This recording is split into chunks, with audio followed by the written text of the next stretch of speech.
sababu mjinga akishaambiwa inakwisha. Kwa sababu ujinga ni kutojua, hata hujui ilifanyika nini. Sasa ukielezwa ujinga wako unakwisha. Now you know. Ujinga ni ignorance. Upumbavu ni foolishness. Ni foolishness. Na foolishness ni kipaji kama ufupi na urefu. Tutajifunza maneno ya hekima yanayohusu neno ujinga na upumbavu. Maana yake ni nini? Karibu unisikilize mpaka mwisho, wewe uliye kiongozi au unayeongozwa. Maana ya upumbavu na maana ya ujinga. Upumbavu au mpumbavu ni watu wawili tofauti, na ujinga au wajinga ni watu wawili tofauti. Kuna upumbavu wa Mungu na kuna upumbavu wa shetani. Lakini nitaelezea zaidi leo upumbavu wa Mungu na mifano yake. Baadhi ya viongozi waliobeba upumbavu wa Mungu, lakini tutaenda kuangalia kielelezo ikiwa ni Mungu mwenyewe. Karibu sana. Ni maneno ya hekima ambayo hayahubiriwi kwingine. Mtu mwenye kufanya jambo analolijua kwa usahihi, kwa kufuata mila na desturi, sheria na amri alizofundishwa ama amezaliwa nazo, za imani ya dini yake, katiba ya dini yake, katiba ya nchi yake. Mtu yule ambaye aweza kufanya vitu ambavyo anavijua, yani huwezi kumzuia kutekeleza au kusimamia haki, hata kama utamtesa, utamfunga, utamteka au kumuua. Mtu yule anakuwa amebeba upumbavu wa Mungu. Na huu upumbavu wa Mungu una hekima itokayo juu, ambayo imeandikwa katika kitabu hiki cha Wakorintho ya kwanza sura ya kwanza mstari wa 25. Kwa sababu upumbavu wa Mungu una hekima zaidi ya wanadamu, na udhaifu wa Mungu una nguvu zaidi ya wanadamu. Maana yake kwamba ni mtu anayejua jambo, lakini analifanya kwa uhakika na kwa usahihi, na kwa maana hiyo hakuna mtu anayeweza kumzuia, hata kama ni kwa kuuawa, kutekwa au kufanywa jambo lolote au kushtakiwa kwa hila.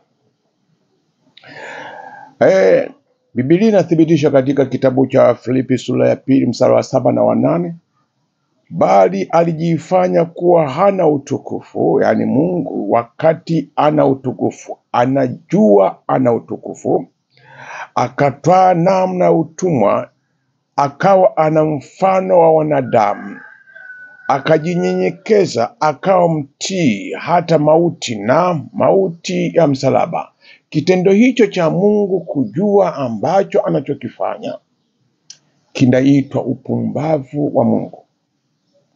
Na upumbavu huu una hekima zaidi ya wanadamu, kama tulivyojifunza, ambao umeandikwa katika kitabu cha Yakobo sura ya 3 mstari wa 7 na wa 8. Mstari wa 17 na wa 18. Yakobo sura ya 3 mstari wa 17 na 18. Lakini hekima itokayo juu kwanza ni safi, tena ni ya amani, ya upole, tayari kusikiliza maneno ya watu, imejaa rehema, yaani huruma, na matendo mema, haina fitina, haina unafiki, na tunda la haki hupandwa katika amani na wale wafanyayo amani. Hii ndiyo hekima ya Mungu ambayo Biblia inasema, kwa sababu upumbavu wa Mungu una hekima zaidi ya wanadamu, na udhaifu wa Mungu una nguvu zaidi ya wanadamu. Tuone Yesu ambavyo alivyokuwa akijua jambo kama yeye Mungu kamili na alipotaka kuzuiliwa. Katika kitabu cha Mathayo sura ya 16 mstari wa 21 hadi 23, Biblia inasema, tangu wakati huo Yesu alianza kuwaonya wanafunzi wake ya kwamba imempasa kwenda Yerusalemu na kupata mateso mengi kwa wazee na makuhani na wakuu wa makuhani na waandishi, na kuuawa, na siku ya tatu kufufuka. Lakini Petro akamchukua akaanza kumkemea akisema, hasha Bwana, hayo hayatakupata. Akamgeukia akamwambia Petro, nenda nyuma yangu Shetani, ukikwazo kwangu, maana huyawezi yaliyo ya Mungu bali ya wanadamu. One Mungu alivyokuwa na namna ambavyo upumbavu wa Mungu ni kujua lile jambo ambalo analitarajia litatendeka, na maumivu yake ni kwamba atauawa, atateswa mateso makali, lakini atauawa, lakini siku ya tatu atafufuka. Sasa kitendo kile Petro alitaka kumzuia. Nikasema kwamba mpumbavu ni mtu au kitu kinachofanywa kwa usahihi na mtu aliyekisimamia anakijua vizuri. Huo ni upumbavu wa Mungu ambao unakuwa na maumivu. Hivyo basi Yesu alivyokuwa kama mwanadamu, Biblia inasema ya kwamba aliitwa kuwa ana pepo tena na wazimu. Kitabu cha Yohana sura ya 10 mstari wa 20, Yesu aliambiwa yeye ni mwanadamu, alijifanya kwa Mungu. Yohana 10:33, Yesu aliambiwa hakutoka kwa Mungu kwa sababu hakushika sabato, yani agano. Kama hivi leo tuna agano, yani katiba. Unaambiwa hujashika katiba. Wewe unayeonya, unayemuonya ndiye yeye ambaye hajashika katiba, kaivunja katiba. Sasa wewe unapokuja kumuonya utaambiwa umeasi, umevunja kiapo, wakati uko sahihi kabisa. Kwa Yesu yalimkuta hayo katika Yohana sura ya 9 mstari wa 16. Yesu aliitwa mpotoshaji. Unapokuwa unashauri kuonya kinyume na yule aliyebeba upumbavu wa Mungu, maana yupo aliyebeba upumbavu wa Shetani. Kwa hiyo utakapomonya atakuita kwamba wewe ni mpotoshaji. Hii iliandikwa katika kitabu cha Luka sura 23 mstari wa 2. Tumeona haya madhara ya watu hata leo wanapoonya, wanapewa hapana, lakini hawajui kama wamebeba upumbavu wa Mungu. Tuangalie jambo lingine ambalo Yesu alipotaka sasa kukamatwa na saa yake imefika. Kitu gani kilichofanyika? Shetani akimtafuta Yesu. Kumbuka katika kitabu cha Yohana sura ya 18 mstari wa 10-11, Shetani akimtafuta Yesu kupitia wanadamu. Biblia inasema, basi Simoni Petro alikuwa na upanga, akaufuta, akampiga mtumwa wa kuhani mkuu, akamkata sikio la kuume, na yule mtumwa jina lake Maliko. Basi Yesu akamwambia Petro, rudisha upanga lani mwake. Je, kikombe alichonipa Baba mimi nisikinywe? Hao ndio beba upumbavu wa Mungu. Yeye Mungu anajua. Na hata leo watu wanapojaribu kuonya, kusema, wanaonekana wamebeba upumbavu wa Shetani, kumbe wamebeba upumbavu wa Mungu, na hawako tayari kukubali hata kama ukimua, kwa sababu upumbavu wa Mungu pia una gharama, na gharama yake ni kwa watu. Kwa Mungu alichukua upumbavu, lakini gharama yake ilikuwa kwa watu, pamoja na maumivu makubwa. Biblia inasema katika kitabu cha Waebrania sura ya 12 mstari wa 11, kila adhabu wakati wake haionekani kuwa kitu cha furaha, bali cha huzuni, lakini baadaye huwaletea wao waliozoeshwa nayo matunda ya haki yenye amani. Gharama ya kubeba upumbavu wa Mungu una maumivu makali sana. Tutamwona Mwalimu Nyerere, yeye alibeba upumbavu wa Mungu kwa ajili ya taifa la Tanzania. Tutamwona pia Tundu Lissu, yeye alipigwa risasi lakini hajaacha upumbavu wake aliobebeshwa upumbavu wa Mungu. Hata leo tunavyoongea hivi yuko gerezani. Lakini angekuwa ameacha upumbavu ule, leo asingekuwa gerezani. Lakini kwa sababu ni miongoni mwa watu waliobeba upumbavu wa Mungu. Biblia inasema katika Misali sura 27 mstari wa 22, hata ukimtwanga mpumbavu kwa mchi kinuni pamoja na ngano, upumbavu wake hautamtoka. Ya kwamba wewe chukua ngano na chukua mchi wako na umtwange kwenye kinu, yule mpumbavu aliyebeba upumbavu hawezi kuacha. Na watawala na wanaotawaliwa, kumbukeni maneno haya ambayo ni ya hekima, ya kwamba mtu akiwa amebeba upumbavu wa Mungu, hata ukimtwanga kinuni na pamoja na mchi hawezi kuacha upumbavu wake. Wako watu wengi sasa tutaenda kuangalia ambao wameendelea kusimamia mpaka leo, waliobeba upumbavu wa Mungu.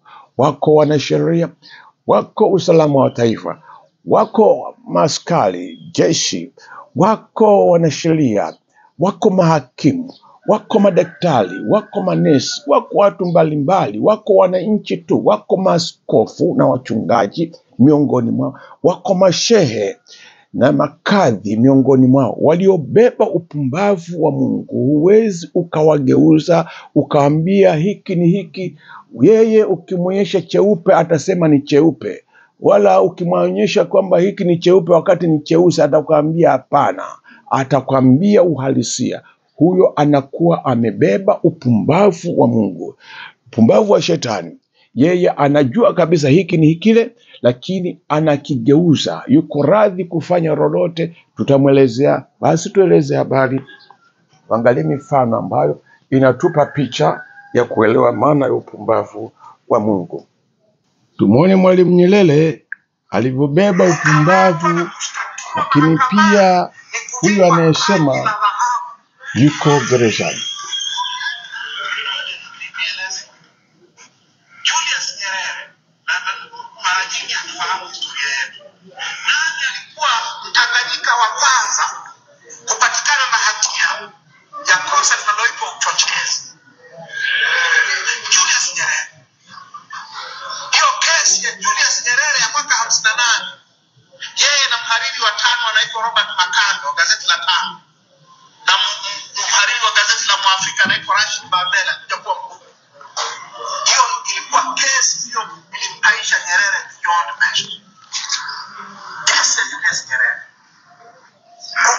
Huyo ni mmoja wa wapumbavu, Mwalimu Nyerere aliyebeba upumbavu wa Mungu ambao una hekima zaidi ya wanadamu. Lakini pia Tundu Lissu na amebeba hekima ya Mungu ambaye pia ni upumbavu wa Mungu, ya kwamba yuko radhi kufanya chochote, lakini upumbavu ule hauwezi ukamwondoka. Tuangalie tena na mtu mwingine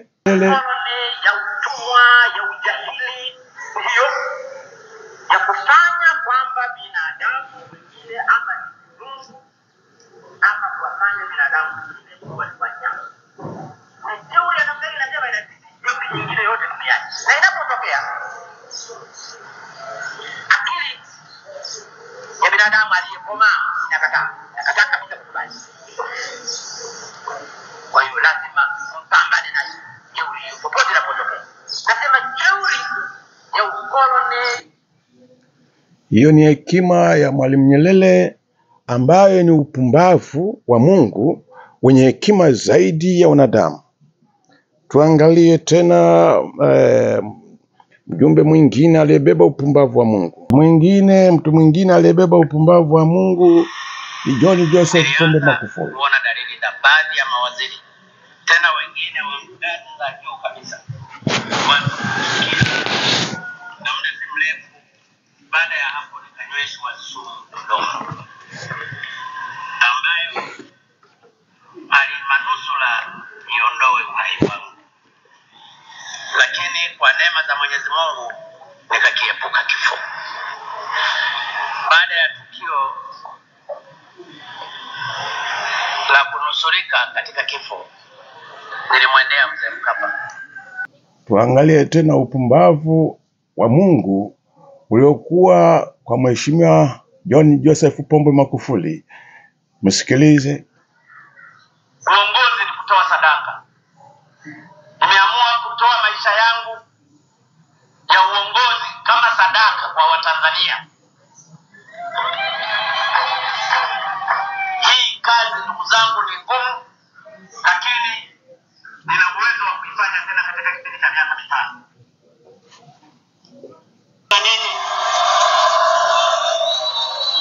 Ninajua ninayoyafanya ni kwa maslahi mapana ya Watanzania, hasa Watanzania maskini. Kwa hiyo ndugu zangu, tuendelee kuchapa kazi, tuendelee kumtanguliza Mungu mbele, kila mmoja kwa imani yake, lakini tujenge Tanzania yetu. Mimi ni mtumishi wenu na nataka niwaambie ndugu zangu, siku moja mtanikumbuka. Na mimi ninajua mtanikumbuka kwa mazuri, si kwa mabaya, kwa sababu nimesacrifice maisha yangu kwa ajili ya Watanzania maskini. Kwa hiyo tusimame pamoja, tusibaguane kwa vyama, tusibaguane kwa ajili ya dini zetu, tusibaguane hata kwa makabila yetu. Sisi tuijenge Tanzania. Mtu mwingine aliyebeba upumbavu wa Mungu ni Mzee Butiko. Mara nyingi nazungumza na nini? Unajua mnachoniambia? Tunaogopa. Tutauawa. Kuna mtu ataniua. Kama unaogopa, basi endelea. Na unachoogopa ndicho kitakumaliza. Kama na leo ni kesho. Na ninyi watu wa habari, msiogope. Mkiendelea kuogopa mtakuja kutawaliwa na wahuni na wauaji na wezi. Na ninyi mnisamehe, sitaki kusema mbele ya umma. Najua mnafanya kazi nzuri, lakini wakati mwingine mnalipwa kufanya mambo ya ovyo. Tunajua.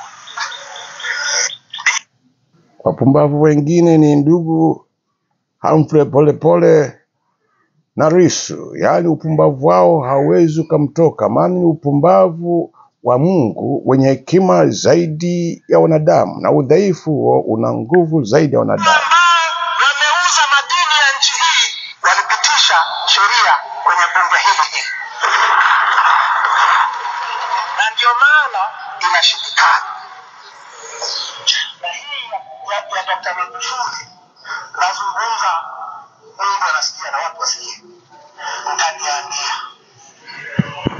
Mheshimiwa, katika taarifa hii ya jana wamependekeza watu fulani washughulikiwe.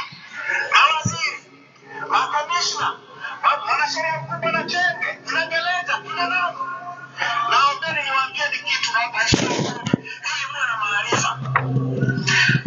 Watu wa kwanza kusaini mikataba ya madini na leseni za madini tarehe 5 mwezi Agosti 1994, Meja Jakaya Mrisho Kikwete. Leseni ya Bulyanhulu, hii inapigiwa kelele leo. Leseni ya Bulyanhulu ya tarehe 5 Agosti 1994 ilisainiwa na Jakaya Kikwete akiwa waziri wa maji, nishati na madini wakati ule. Hana kinga ya urais leo kwa kuhusiana na masuala aliyoyafanya wakati hajawa rais. Hana. Na alisaini leseni sio ya Bulyanhulu peke yake, ya Nzega, ya Geita. Hizo leseni Golden Pride Nzega, Geita Gold Mine zinasaini na Kikwete. Anaponaje? Kwa mapendekezo haya anaponaje? Kama mnataka kweli kushughulikia watu walioshiriki mambo haya, mbona mnachagua? Mheshimiwa Mwenyekiti,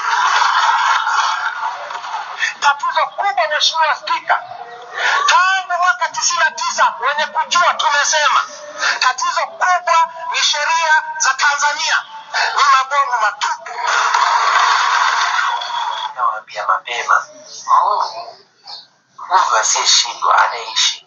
Mungu wetu wa mbinguni atakapotuvusha kwenye jambo ile sheria ya viongozi wasishtakiwe iondoke, hawa watu waanze kujibu tuhuma na matumizi mabaya ya madaraka wakati wako madarakani.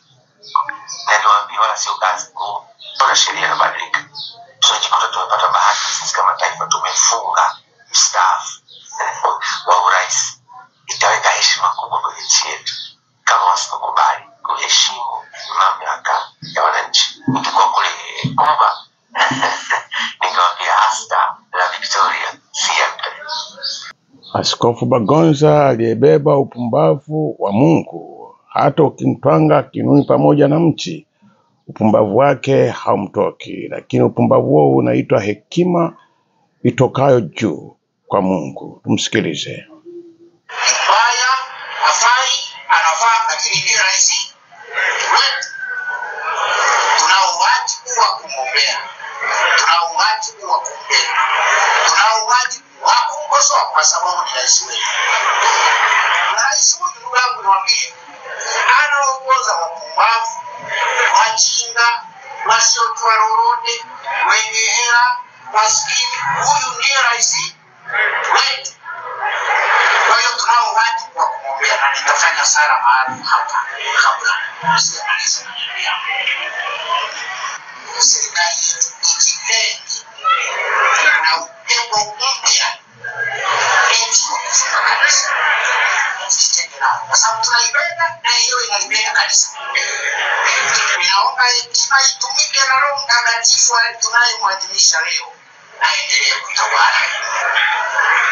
Hata inapotokea mambo mabaya, unajua kanisa hili kuna maaskofu wajinga kama mimi, binadamu kabisa. Ukiwaangalia, ukiondoa huu tukufu roho, ni binadamu wajinga, watukutu, wenye dhambi sawa na mtu mwingine. Yote tunayafanya haya tunayofanya kwa neema ya Mungu. Kwa hiyo hata inapotokea mambo mabaya yametendwa ndani ya kanisa, hekima na mapokeo ya mababa ni kufanya ibada ya kutakasa kanisa. Na askofu mpumbavu akafanya jambo ndani ya kanisa, tunaitana kufanya ibada ili tufanye nini? Kutakasa, hatulifungi. Kwa hiyo niendelee kusisema tena kwa unyenyekevu na machozi mengi, kanisa hili linaongozwa na hao wanadamu wenye mwili na nyama. Dola yetu inaongozwa na wanadamu hawa wenye mwili na nyama. Wote tuende chini ya msalaba, tutakaswe na damu ya Kristo, ili taifa letu liwe na amani. Kama nimewaudhi, naomba mnisamehe. Niko tayari kuweka mikono nyuma yangu hapa, mwenye mbingu aje alifunge, lakini kanisa libaki salama. Mimi nifungwe, kanisa libaki salama. Kwa hiyo kanisa la Mungu liendelee kuhudumia watu, na viongozi wapumbavu kama mimi wakifanya makosa, kamata, funga ndani, sukuma ndani, sukuma ndani, sukuma ndani. Ili kanisa la Mungu libaki salama. Kanisa la Mungu lisifungwe kwa ajili ya upumbavu wa kiongozi mmoja. Upumbavu mwingine wa Mungu uliokuwa ndani ya Padri Kitima, ambao nimesema kwamba upumbavu wa Mungu yuko radhi mtu kufanya lolote. Tumsikilize mtumishi wa Mungu Kitima. Maovu siko tayari. Siwezi kusifia kwa kufunika maovu yanayofanywa. Sitafanya. Tatizo la Tanzania ni kusifia ili kufunika maovu. Unaona kabisa huyu anaonewa, unamwacha. Kwa mfano, umeona kabisa chama fulani kijafuata procedure zote za ndani, hiki kinachukuliwa hatua, hiki hakichukuliwi. Kwa hiyo nataka nimsifie msajili wa vyama, kwa hiyo siwezi kumsifia. Hadi kibao amekamatwa kwenye halaiki mchana. Mimi natoa mfano mpaka siku ya mwisho. Kijana anaitwa Sui nani huyo? Soka. Amito kituo cha polisi haonekani mpaka leo. Sasa unasema si tunyamaze? Uovu lazima tukemee. Sasa kama kukemea uovu ni kuingilia mambo ya watu, tunawaambia wale wanaoyafanya wayaache. Na tutaendelea kuambia, na hatutaacha. Tutaendelea kuambia. Kwa sio mimi tu ninaoteseka. Nadhani wanaoteseka zaidi yangu ni wengi zaidi. Kwa hiyo nadhani ni kuweka mifumo vizuri. Kwa kweli tunaharibu nchi, tunaharibu nchi.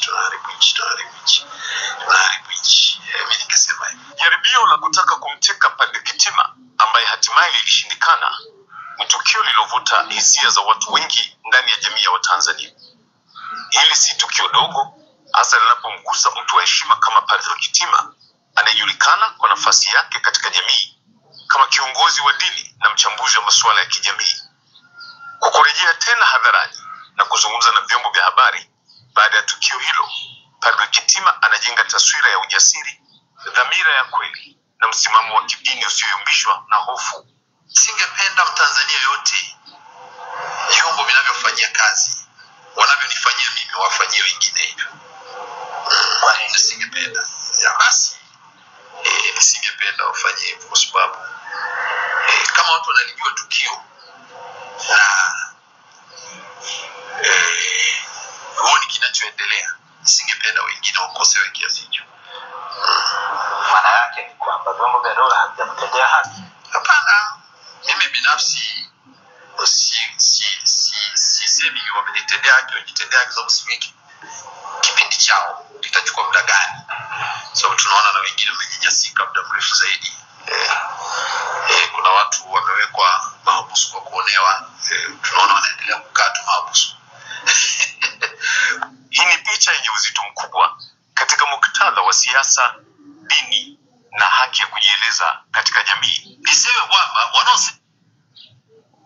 huo ni upumbavu wa Mungu ulio ndani ya mtumishi wa Mungu Kitima, Padre, ya kwamba una nguvu, una hekima zaidi ya wanadamu na una nguvu katika udhaifu. Mungu atusaidie. Tuangalie upumbavu wa Mungu ulio ndani ya Shehe Ponda. Tuangalie upumbavu wa Mungu ulio ndani ya Shehe Ponda. Kesi ya mauaji ambayo mwaka 2002 nilituhumiwa kwamba nimesababisha mauaji ya raia na askari, lakini ni kwenye tukio la Mwembe Chai ambapo nilikaa gerezani kwa muda wa mwaka mmoja, lakini baadaye tulihukumiwa, yani mahakama upande wa jamhuri walikosa ushahidi, tukashinda. Lakini kuna kesi ya trespass ambayo ni hii ya juzi hapa, kwamba tulizuia ardhi ya ujenzi wa taasisi kubwa ya Kiislamu ambapo ilikuwa imeuzwa na wauzaji walikuwa wameuza kinyume cha sheria, tukaenda tukazuia pale, ambapo nilikamatwa pia kwa ndani. Lakini kulikuwa kuna shauri lingine la mwaka 2013 ambapo tulikuwa tumetoa hotuba kuzungumzia kadhia ya gesi ya Mtwara. Wakati ule wananchi wa Mtwara walikuwa wanadai haki juu ya maslahi ya gesi ile yaweze kunufaisha, na ikawa serikali imewasikiliza na ikawa kuna mikataba imewekwa pale, lakini makubaliano yakavunjwa. Wananchi wakaamua kuonyesha hisia zao kwa njia ya kufanya maandamano, lakini matokeo yake kwamba walipelekewa vyombo vya dola, wakashambuliwa na baadhi wakafa. Kwa hiyo tulikuwa tunazungumza, kwa mimi nilifanya hotuba ya namna hiyo mjini Morogoro, na hatimaye nikaonekana nimefanya uchochezi, nikapigwa risasi na hatimaye nikashtakiwa. Kipindi hicho nikiwa niko mahututi vile vile, nikashtaki, wakawahi kunishtaki mimi na wakanipeleka gerezani. Kwa hiyo kesi nayo pia nilipata nayo, lakini hatimaye nikashinda hiyo kesi. Kwa hivyo hizi ni baadhi ya kesi ambazo nazikumbuka ambazo ni za hivi karibuni, lakini zile za kuingia polisi na kutoka ni nyingi sana. Tuwasikilize hao mashehe waliobeba upumbavu wa Mungu ambao una hekima zaidi ya wanadamu na udhaifu wa Mungu una nguvu zaidi ya wanadamu. Atakaitoa roho ya mtu mmoja imekula kwake ya moto wa jahannam, na yeye anaendelea wala hajali. Lakini sasa anaogopa, maana yake majuto, maana yake ni kwamba anaogopa mimi nikija kutoka hapa, yale maovu yote ambayo niliyafanya yatakuja kujulikana na wale ambao watakaochukua cheo. Kwa hivyo lazima nibaki hapa katika hali na mali, hata kama itamaana kuwatia watu ndani, kuwadhoofisha watu, kuwafanya watu ni maadui, kutumia njia nyingine mbaya zaidi kuliko hayo. Tunakumbuka miaka ya nyuma hapa, ndugu zangu, wakati wa uchaguzi, nakumbuka kama miaka 20 imepita, hii uchaguzi wa station, ndugu zangu, kuna watu walikuja wakati wakatupa petrol bomb siku ya uchaguzi, na kuna watu waliumia. Kuna nini hapa ndani ndugu zangu ambaye inaangaliwa kiasi hiki, ambaye watu wako tayari kuwavunjia wengine heshima wala hawaoni, wako tayari kufanya mambo ambayo ni kinyume na dini. Wengine si kwamba wanayafanya haya kwa sababu ya Uislamu, tunayafanya haya kwa sababu fulani mimi namkubali na fulani mimi simkubali, si kwa sababu ya haki. Fulani ni kabila langu, ule fulani si kabila yangu. Fulani ni rangi yangu, ule fulani si rangi yangu. Fulani mimi nikimchagua huyu na nikimsimamia, inshallah kuna kitu nitapata kwake. Si kwamba nitasimamia mambo ya haki na haya yatakwenda kwa majuto, si hapa duniani ndugu zangu, hata mbele ya Mungu siku ya kiyama. Wa thalithuha adhabun yawm al-qiyama, Mtume anasema na ya tatu yake itakwenda kwa adhabu siku ya kiyama, illa man azil, isipokuwa yule ambaye atakayefanya uadilifu, akaipa uongozi haki yake, akasimama inapotakana kusimama, hata kama yuko peke yake hatojali hiyo, atasimama kidete na wala hatuangalia huko wala. Uislamu haukubaliani na mauaji ya aina yoyote, kwa silaha yoyote ile, kwa sababu zozote zile, kwa kisingizio chochote kile. Atakaitoa roho ya mtu mmoja imekula kwake siku ya kiyama. Uislamu haukubaliani na mauaji. Uislamu haukubaliani na utekaji. Uislamu haukubaliani na ukabaji. Uislamu haukubaliani na ubakaji. Uislamu haukubaliani na unyanyasaji. Uislamu haukubaliani na dhulma za aina zozote zile. Sikilizeni sasa, wale ambao wanaona kutoa roho ya mwanadamu ni jambo la kawaida sana. Twende katika sura ya 5 Al-Maida aya nambari 32, msikilize. Wallahi na wachallenge walimwengu wote, na si challenge dini zote, na challenge vitabu vyote vinavyoitwa vya Mungu katika ulimwengu wa sasa. Nipeni kitabu hata kimoja kinachosema atakayetoa roho ya mtu mmoja hukumu yake mbele ya Mola ni sawa na aliyetoa roho za watu wote. Uislamu pekee yake, Qur'ani pekee yake. Al-Maida aya nambari 32, Allah anasema min ajli dhalika katabna ala bani israila annahu man qatala nafsan bighayri nafsin aw fasadin fil ardi fakannama qatala an-nasa jami'a. Na kwa ajili ya hilo tukawaandikia wana wa Israeli ya kuwa hakika katika nyinyi atakayeua nafsi moja tu, atakayetoa roho ya mtu mmoja tu, atakayepoteza maisha ya mtu mmoja tu pasina haki yoyote, hajaua ili naye auawe, au akaleta ufisadi katika ardhi, hukumu yake mbele yangu mimi ni kana kwamba ameua watu wote. Wale mashehe wanaosema kwamba tunatakiwa tuwe wamoja tusisemane, tafadhali waache kufanya hivyo. Wasiwazibe midomo wanaotangaza haki. Watakwenda kuulizwa mbele ya Yesu. Wewe kama huwezi kusema tulia. Kama ushapewa bahasha, tafuta mahali upumzike. Acha wanaosema waseme. Acha wanasema waseme bwana. Sio kufunga watu midomo kwa sababu gani? Utakwenda kumwambia nini Mwenyezi Mungu Subhanahu wa Ta'ala juu ya umma wote huu unaotaka kuingizwa kwenye matatizo? Utakumwambia nini Mungu? Adhabu kali itawafika wale viongozi ambao hawatawali kwa namna Mwenyezi Mungu na watu waliofundisha. Na wao wanasema baadhi mufassirin ni wadin fi nari jahannam, ni shimo ndani ya moto wa jahannam. Moto wa jahannam yenyewe ni shimo, lakini kuna shimo nyingine wamechimbiwa watu kama hawa, viongozi kama hawa ndani ya moto wa jahannam. Itakuwa ni shimo aina gani ndugu zangu? Alafu Sikiza wewe ambaye leo ndio unawachagua hawa watu. Wewe ndio ambao unaenda mbio kuwapigia debe. Wewe ndio ambao unashirikiana na wao katika mambo yao. Mtume anasema hili kuhusiana na wewe. Anasema wawailul lil'urafa. Urafa ni jamu ya arif. Adhabu kali wafike wale ambao watakaowasaidia hawa viongozi madhalimu. Hii ndio pumbavu wa Mungu ulioko ndani ya hao mashehe. Maana nisema upumbavu wa Mungu una hekima zaidi ya wanadamu, na upumbavu huu umetoka juu, na udhaifu wa Mungu una nguvu zaidi ya wanadamu. Tumwangalie mtu mwingine, Mdude, ambaye naye alibeba upumbavu wa Mungu. Hakukubali kwa lolote lile, hata kama yuko tayari kuuawa. Tumsikilize. Ndio shughuli tunawafanyia.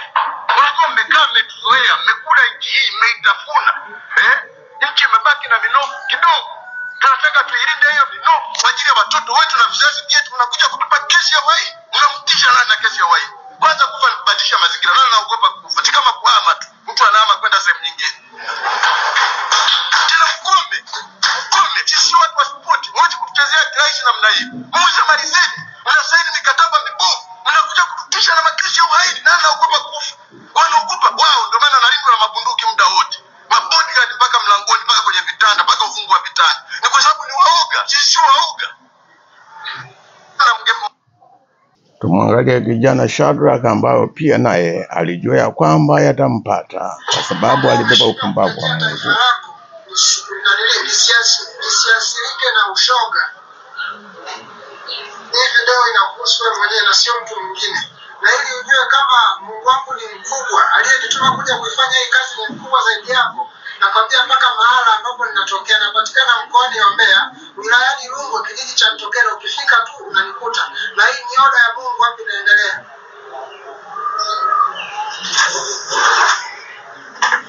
Huo ni upumbavu wa Mungu wenye hekima zaidi ya wanadamu, na udhaifu wa Mungu una nguvu zaidi ya wanadamu. Alijua hayo, ndio maana alieleza atakuwa watu, na hakujali kama itakuweko adhabu.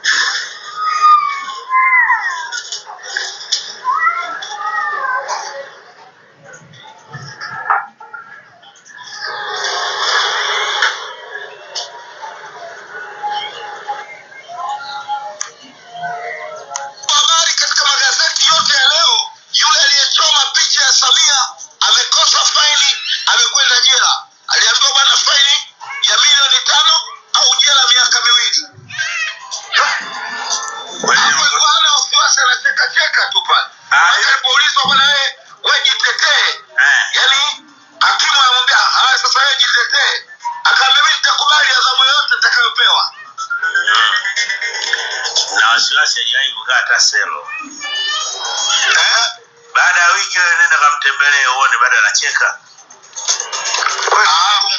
Bado unacheka? Au pengine alijua hatima yake. Unajua kuna watu wengine wanajua hatima yao. Ndio, alikuwa anajua. Ndio unajua. Inawezekana, lakini ndio jira. Uweze kushika mahakamani. Si hata anachojua? Haiwezekani. Kwa kosa alilofanya alijitambua. Unajua wengine wanaanza usela kwa makosa. Huyu ajitambua. Huyu ana sababu zake. Huyu ni mwanaharakati. Mwanaharakati atakuwa basi tusubiri. Anajua anachokifanya. Wala bahati. Amebeba upumbavu wa Mungu. Mandela kaifurahia jela. Kaja kuja kuona oni. Wafasiala na jela. Mdude Chadema. Walibeba upumbavu wa Mungu. Subutu wanaeti. Anaeti tunahizoeleki. Ando haizoeleki. Sio jela tu, posti pale. Kaa wiki tu.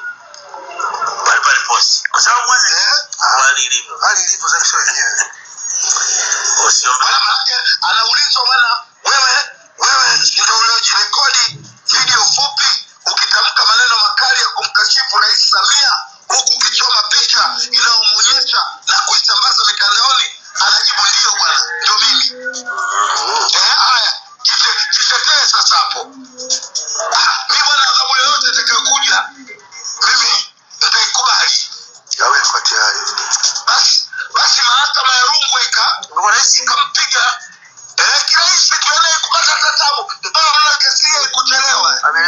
wazi mahakama anasema. Ndio maana nafuatilia kesi unasomewa unakasema na tusipoteze muda. Yaani hakimu gani ni kifungu tu. Haya tumia nguvu nyingi. Kafungua kurasa kafundika. Tumsikilize Mwandambo aliyebeba upumbavu wa Mungu. Eti kwa sababu nimemsifu Tundu Lissu, mtu ananiambia Mwandambo, siku zako zinahesabika. Nchi imeharibika hii. Nchi imejaa washenzi na wapumbavu kabisa. Ili masista 4 wamekufa kule, walikuwa wanamsifu Tundu Lissu. Askofu Rugambwa amekufa, alikuwa anamsifu Tundu Lissu. Mbona ni wapumbavu sana nyinyi watu? Binadamu ambaye mwili wake umejaa nyama na damu, siku zake zinahesabika. Wewe unasema siku zako zinahesabika, siku zako zinahesabika. Hata ungekuwa na cheo kikubwa, siku zako zinahesabika. Hata ungekuwa unalindwa na mabunduki, unalindwa na mapanga, siku zako zinahesabika, kwa sababu mwili wako ni damu na nyama. Siku zako zinahesabika. Ni lazima uondoke hapa duniani. Hakuna atakayebaki hapa duniani, hata mwenye cheo cha namna gani, hata wanaoteka na kuua watu, siku zao zinahesabika. Hakuna wanadamu ambaye atang'ang'ania katika hii dunia.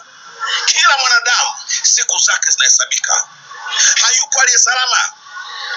Utakufa kwa upanga, kwa bastola, utakufa kwa ukimwi, utakufa kwa malaria, lakini duniani lazima uondoke. Useme Mwandambo, siku zako zinahesabika. Wewe siku zako zinahesabika. Nimemaliza bako Clemence Mwandambo. Endelea na uoga wako na ushenzi, lakini hutang'ang'ania katika hii dunia. Utapotea kwa sababu siku zako zinahesabika, hata wewe. Askofu Mwamakula aliyebeba upumbavu wa Mungu ambao una hekima zaidi ya wanadamu na udhaifu wa Mungu ambayo una nguvu zaidi ya wanadamu. Tumsikilize anavyosema. Nabii Ezekiel nikamwambia, mwana wa Adamu, kawaambie watu hawa ukawaonye juu ya mambo yao, kwa maana ukiwaonya wasiposikia, damu yao ikimwagika haitadaiwa kwako. Lakini kama wewe hujawaonya, alafu wakapata madhara damu yao ikimwagika, nitakudai wewe. Na sisi kama viongozi wa kanisa hatutaki tuwadaiwe na watu wa Tanzania. Ndio maana tunazunguka nchi hii kuwaambia watu wa Tanzania, na niko Morogoro. Watu wa Morogoro, nataka niwaambie jambo moja. Katika historia ya ustawi, mageuzi na mabadiliko katika dunia, katika nchi yoyote, mabadiliko yao ya kiuchumi, ya kijamii na kisiasa, kanisa limekuwa mstari wa mbele ili kujenga maadili katika mabadiliko. Nchini El Salvador iliibuka serikali ya kidikteta, walikuwa wanaua na kuteka na kupoteza watu. Askofu mkuu wa kanisa la Roman Katoliki, askofu mkuu wa jimbo kuu la San Salvador, alikuwa anaitwa Oscar Romero, alikuwa anawaonya watawala. Watawala akampiga risasi, damu yake ilipomwagika ikawa ndo mwisho wa utawala ule, ukaanguka usisimame tena. Nchini Malawi alikuwepo rais ambaye alijiita wa maisha wa Muyaya, dikteta Kamuzu Banda, alikuwa anaua watu, anatesa watu, anateka watu. Hakuna aliyeweza kumsema. Lakini baada ya mwaka 1990 maaskofu wakaungana wakaandika waraka wa kichungaji Pastoral Letter ambao ulisambaa ukasomwa nchi nzima kwa wiki 3. Utawala wa Dr. Hastings Kamuzu Banda wa Muyaya kule nchini Malawi ulidondoka usisimame tena na haujasimama tena. Nchini Afrika Kusini zilianzishwa siasa za ubaguzi wa rangi, waliua watu, waitesa watu, wakateka watu, wakanunua, na baadhi ya maaskofu wakawa wanasema ubaguzi wa rangi ni utawala, ni mfumo uliotoka kwa Mungu, ulikubaliwa na Mungu. Lakini askofu mkuu wa kanisa la Anglikana Desmond Mpilo Tutu aliinuka akawa pamoja na watu. Ubaguzi wa rangi, mtawala ule, wakawaweka ndani, wakawafunga maisha. Nelson Mandela na Walter Sisulu. Lakini Oliver Tambo alikimbia nchi. Ndipo askofu mkuu Desmond Tutu akavaa majoho na Afrika Kusini, akaenda mpaka Umoja wa Mataifa kusema mbao utawala wa rangi, utawala makaburu. Ubaguzi wa Afrika Kusini ulianguka, haukusimama tena na hautasimama tena. Mwisho ni nchini Uganda. Idi Amin alimpindua Milton Obote, akaanzisha utawala wa chuma, anaua watu, anateka watu, anatesa watu. Askofu mkuu wa kanisa la Uganda la Anglican alikuwa anaitwa Janani Lumungu, alimnyoshia kidole Idi Amin. Idi Amin akamuua Janani Lumungu. Janani Lumungu alipouawa, damu yake ilipomwagika, utawala wa Idi Amin ulianguka, haukusimama tena. Hapa Tanzania, Julius Nyerere aliambiwa siri kubwa na kanisa.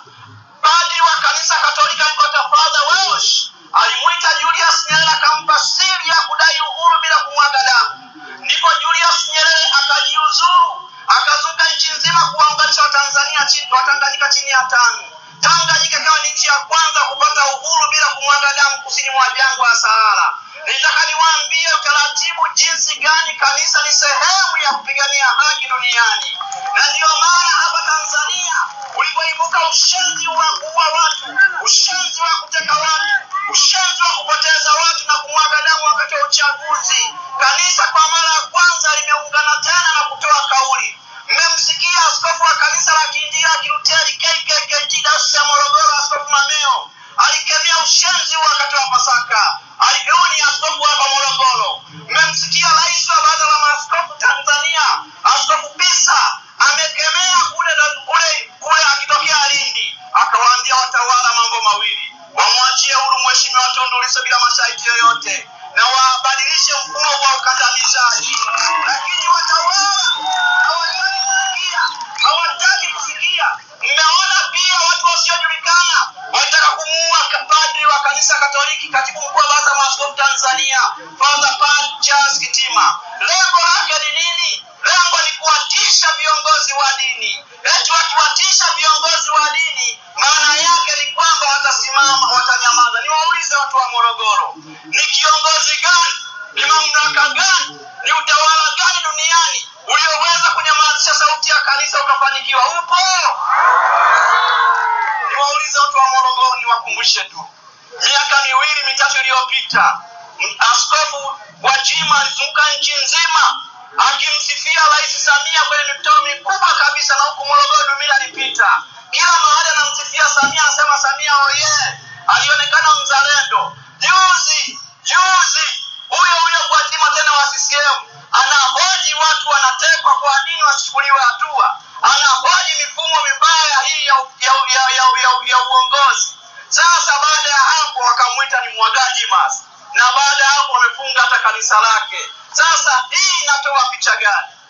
Ni kuziba midomo viongozi wa kanisa wasiseme. Tutashinda mapambano haya, tutaandika katiba mpya, tutabadilisha mfumo.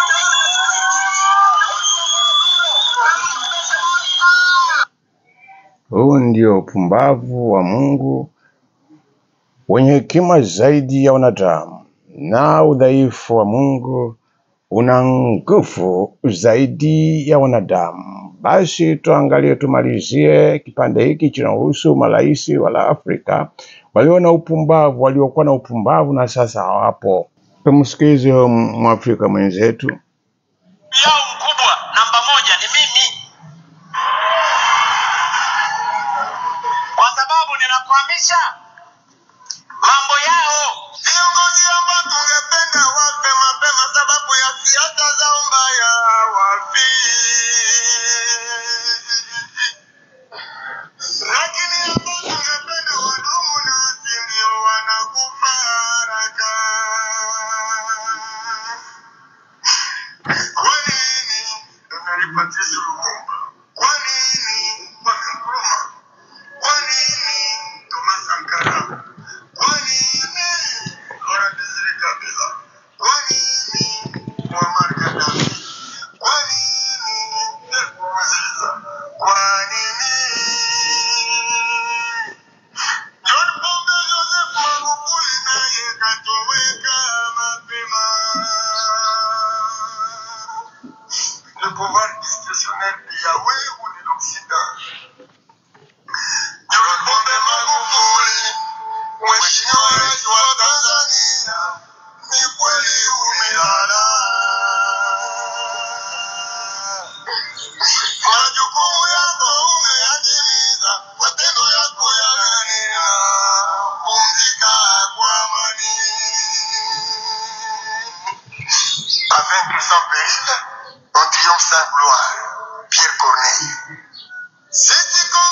kumpoteza mzee Kabila tukamtumainia mrithi wake, lakini matumaini yetu yaligonga mwamba. Mama Samia Suluhu Hassan, usifanye hivyo kwa Watanzania. Tafadhali uzifuate nyayo za mzee Magufuli na Mungu wake atakuwezesha. Ndipo utafaulu kufuta machozi ya Watanzania. L'amour n'est rien, mais vivre vaincu et sans gloire, c'est mourir tous les jours. Napoleon Bonaparte. Magufuli bulldozer, kiongozi shupavu madhubuti, mzalendo mwenye maono, mpenda maendeleo, mwana mwema wa bara la Afrika na mwana mapinduzi wa kweli. Ndio maana tunamlilia kwa machozi makubwa kwa Afrika nzima. Na wewe tutakulilia kwa nini basi? Je, ni kupiganisha rushwa? Kutoa elimu bure njo? Mishahara mizuri kwa wananchi? Matuzo mazuri na kujenga mahospitali? Je, ni mabarabara na madaraja mazuri au usalama wa raia? Huu ndio upumbavu. Tunamalizia hapa baadhi ya wapumbavu waliobeba upumbavu wa Mungu, japo kwa wengine sijawataja, kama mchungaji Mwakipesile ambaye naye ni miongoni mwa wale waliobeba upumbavu wa Mungu ambao una hekima zaidi ya wanadamu. Na hivyo tutafakari tunavyoweza kuongoza watu. Hata wanapoendelea kuuawa hawachi kuendelea kusema, wanauawa na kutekwa, lakini wanaendelea kwa sababu wamebeba upumbavu wa Mungu ambao umesema ya kwamba hata ukimtwanga mpumbavu mchi kwa mchi, kinuni pamoja na ngano, upumbavu wake hautamtoka. Tukutane tena katika kipindi kingine, lakini kumbuka upumbavu huu huja kwa sababu ni sehemu kama vile ya adhabu, kama ilivyoandikwa katika kitabu cha Waebrania sura 12:11.